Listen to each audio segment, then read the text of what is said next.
नमस्कार, देशोन्नतीमध्ये आपलं स्वागत आहे। आताची पुन्हा एक ब्रेकिंग न्यूज येते आहे। आता एकनाथ शिंदे म्हणजे मुख्यमंत्री एकनाथ शिंदे यांनी मुख्यमंत्री पदाचा राजीनामा दिला आहे। हा राजीनामा त्यांनी राज्यपालांना सुपूर्द केला आहे। आपण पाहतोय राजीनामा देत असताना मुख्यमंत्री एकनाथ शिंदे यांच्या चेहऱ्यावरती मात्र नाराजगीचं चित्र दिसत होतं।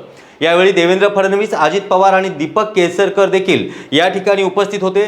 नुकताच मुख्यमंत्री एकनाथ शिंदे यांनी आता राजीनामा दिला आहे। नवीन मुख्यमंत्री म्हणून देवेंद्र फडणवीस यांची नियुक्ती करण्यात आली आणि त्यांच्या नावावरती दिल्लीमध्ये शिक्कामोर्तब झाल्याची बातमी ही देखील आहे।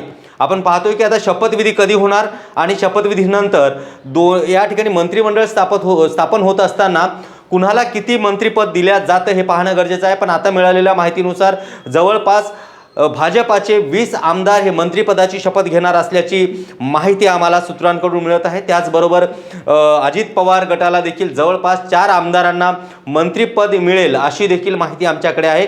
एकनाथ शिंदे यांना किती मंत्रिपद दिल्या जातील याची अद्यापही कुठलीही माहिती आली नाही, पण जवळपास शिंदेचे 2 आमदार यांना राज्यमंत्रीपद याची शपथ देण्यात येणार आहे अशी माहिती या ठिकाणी मिळत आहे। दादांचे 3 आमदार हे कॅबिनेट मंत्रिपदाची शपथ घेणार असल्याचंही कळतं।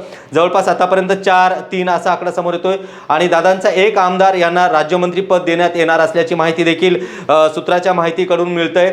नुकताच या ठिकाणी राजीनामा दिला। शिंदे यांनी मुख्यमंत्री पदाचा राजीनामा दिल्यानंतर त्यांच्या चेहऱ्यावरती दुःख मात्र स्पष्ट दिसत होतं। जर देशोन्नती न्यूज पाहत असाल तर नक्कीच आमच्या देशोन्नती न्यूजला सबस्क्राइब करा आणि बेल आयकॉन क्लिक करा। मुंबई, पुणे, नागपूर, मराठवाडा असो का विदर्भ, राजकीय, सामाजिक, शैक्षणिक क्षेत्र असो का क्रीडा, सर्वच घडामोडीचे विश्लेषण पाहायला विसरू नका। फक्त देशोन्नती न्यूजवर।